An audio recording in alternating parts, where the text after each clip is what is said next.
हाँ, thank you. चाय को लेके बहुत सारी मिस इन्फॉर्मेशन इस दुनिया में मौजूद है। आज मैं आप लोगों को चाय के कुछ ऐसे हैरानकुन फायदे बताऊंगा कि आप लोग भी चाय को अपनी जिंदगी का हिस्सा बनाएंगे। सबसे पहले मैं आपको बताता हूँ चाय कौन सी। देखें, चाय चाय ही होती है, पत्ती जिसे हम कहते हैं। जो ग्रीन टी होती है सब्ज पत्ती, क्योंकि चाय पत्तों से बनती है, चाय के पत्ते होते हैं और वो पत्ते सब्ज रंग के होते हैं और उससे ग्रीन टी बनती है। लेकिन उन्हीं सब्ज पत्तों को जब ऑक्सीडाइज किया जाता है, उनको थोड़ा सा चेंज किया जाता है या फर्मेंट किया जाता है, तो उसके नतीजे में ब्लैक टी बनती है, काली चाय बनती है। अब काली चाय, उसमें हम थोड़ा सा दूध ऐड कर लेते हैं, क्योंकि काली चाय का टेस्ट बहुत कड़वा होता है, तो दूध ऐड करने से उसकी कड़वाहट थोड़ी कम हो जाती है। हम उसी चाय की बात कर रहे हैं जो पत्ती होती है, और हम थोड़ा सा दूध ऐड कर लेते हैं ताकि उसका रंग थोड़ा तब्दील हो जाए और उसकी कड़वाहट थोड़ी कम हो जाए। सबसे पहले नंबर पे चाय हड्डियों को मजबूत करती है। आप लोगों को सुन के ये हैरानी हो रही होगी कि चाय का तो हमने सुना था चाय कैल्शियम कम करती है और उसकी वजह से हड्डियां कमजोर होती हैं, लेकिन इसमें कोई सच्चाई नहीं है। रिसर्च ये बताती है कि चाय की वजह से बोन डेंसिटी बढ़ती है, कम नहीं होती। चाय का आपकी हड्डियों के ऊपर नुकसान नहीं होता, बल्कि एक अच्छा इंपैक्ट होता है। फिर दूसरे नंबर पे चाय आपके दिल की सेहत के लिए बहुत जबरदस्त चीज है। जितने भी मशरूब है उनमें मैं समझता हूं कि चाय नंबर 1 पे है, जो आपके दिल की हेल्थ के लिए बहुत अच्छी है। एक रिसर्च के मुताबिक अगर कोई इंसान 2 या 2 से ज्यादा कप चाय के रोजाना पीता है और वो 7 साल तक पीता रहे, तो उसका दिल की बीमारियों का रिस्क 19% कम हो जाता है। हर कप ऐड करने से 4% रिस्क कम होता जाएगा, मजीद 4% रिस्क कम होता जाएगा। इतना ज्यादा फायदा है चाय का। फिर तीसरे नंबर पे जब चाय को फर्मेंट किया जाता है, मतलब ग्रीन टी से काले रंग की चाय बनाई जाती है, तो उसमें एक केमिकल एक्स्ट्रा प्रोड्यूस होता है जिसको थियाफ्लेविन कहते हैं। ये ग्रीन टी में भी वैसे होता है, लेकिन जो ब्लैक टी है उसमें सबसे ज्यादा मिकदार में होता है। और ये जो थियाफ्लेविन होता है, ये बहुत सारे अच्छे काम होते हैं। एक सबसे इंपॉर्टेंट काम इसका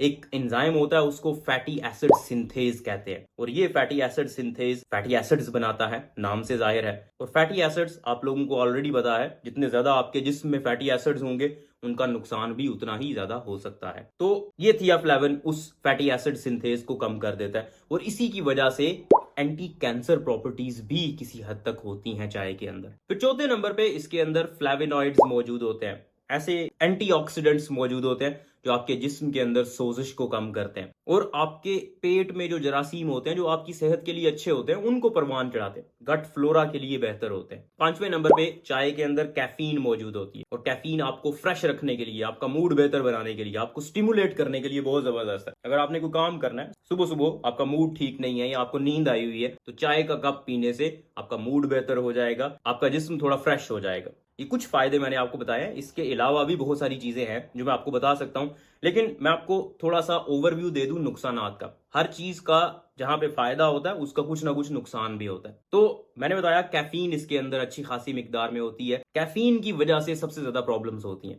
आपका मैदा डिस्टर्ब हो सकता है, स्पेशली जो लोकल ब्रांड्स की चाय होती है जिसकी क्वालिटी का पता नहीं कि किस तरह की क्वालिटी हो सकता है, उसमें बहुत सारी डिफरेंट चीजें ऐड की हुई हो और वो सिर्फ चाय ना हो, और होता भी ऐसे ही है। जब आप लोकल किस्म की चाय इस्तेमाल करेंगे तो फिर आपका पेट खराब होने का, आपका मैदा खराब होने का चांस ज्यादा हो जाता है। फिर कैफीन ये भी बाज औकात आपके स्टमक को इरिटेट कर सकती है, और जो एसिड रिफ्लक्स होता है, मैदे की तेजाबियत, वो बढ़ा सकती है। फिर कुछ लोग होते हैं जिनके दिल की धड़कन इरेगुलर होती है, उन लोगों में दिल की धड़कन तेज हो सकती है, तो ये भी एक साइड इफेक्ट है, लेकिन मोस्टली लोगों में इस तरह का नुकसान नहीं होता। फिर इसके बाद आयरन की एब्जॉर्प्शन को कम कर देती है चाय। चाय की वजह से फौलाद जज़ब नहीं होता, इसलिए जब आप खाना खाते हैं, खाना खाने के फौरन बाद अगर आप चाय का इस्तेमाल करेंगे, चाय पियेंगे, तो आपकी आयरन की एब्जॉर्प्शन कम होगी, जिसकी वजह से खून की कमी हो सकती है। इसलिए कोशिश करें या तो चाय को इस्तेमाल उस टाइम पे करें जब आपने खाना नहीं खाया हुआ, मतलब खाना खाया आपने उसके एटलीस्ट 2 घंटे 3 घंटे के बाद आप चाय पिए,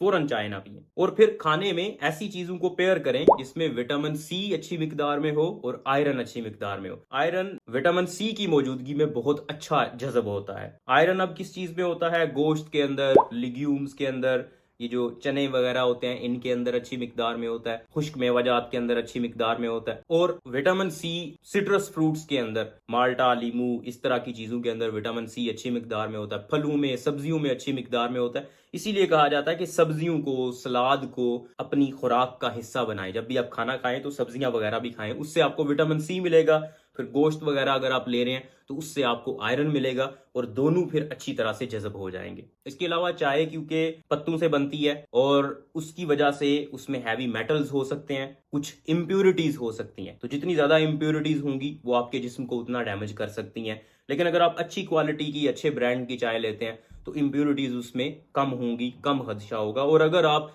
3-4 कप तक इस्तेमाल करते हैं तो आपको नुकसान नहीं होगा। वो इम्प्योरिटीज इतनी ज्यादा नहीं होती कि आपके जिस्म में टॉक्सिक लेवल तक पहुंच जाए। तो ये कुछ फायदे या नुकसानात हैं। अब डिसाइड आपने करना है कि आपने चाय इस्तेमाल करनी है या नहीं। ये मेरा अपना ओपिनियन नहीं है, मैं आपको सिर्फ एविडेंस बेस्ड बात बता रहा हूं। मैं अपनी तरफ से नहीं बात कर रहा, ना कि जो लोग बातें करते हैं, क्योंकि हमारे सोसाइटी में अनफॉर्चुनेटली जो चीज फेमस हो जाती है बस उसी के मुतल्लिक लोग बात करना शुरू कर देते हैं और बगैर तस्दीक किए, बगैर एविडेंस के बस बात शुरू होती है तो चलती जाती है। लेकिन एविडेंस यही है। और कितने ही लोग हैं जो चाय पीते हैं और 2-2, 3-3, 4-4 कप रोजाना पीते हैं, उनकी सेहत पे कोई बुरा असर नहीं पड़ता। और वो इसीलिए नहीं पड़ता क्योंकि इसका कोई इतना ज्यादा बुरा असर है ही नहीं आपकी सेहत पे। एक और बड़ी वजह चाय को गलत समझने की या चाय के नुकसानात को ज्यादा समझने की ये है कि चाय विदेशी है, हमारे अपने देश की नहीं थी। ये चाय चाय पहले चाइना में थी, फिर चाइना से यूरोप में गई, फिर यूरोप से जब हम पे बरसगीर में गोरू ने हुक्मरानी की तो तब चाय हम पे लागू की गई, फिर हमने चाय को भी इस्तेमाल करना शुरू किया और फिर आहिस्ता आहिस्ता चाय फैलना शुरू हुई। तो अभी तक लोगों को लगता है कि ये चाय हमारी अपनी नहीं है, इस वजह से हमें इसके साइड इफेक्ट्स ज्यादा नजर आते हैं। हमने शायद चाय को अभी उस तरह से अपनाया नहीं। ऑल्दो हर घर में मौजूद है चाय, लेकिन फिर भी हर कोई यही समझता है कि ये हमारी जान की, हमारी सेहत की दुश्मन है, हालांकि ऐसा नहीं है।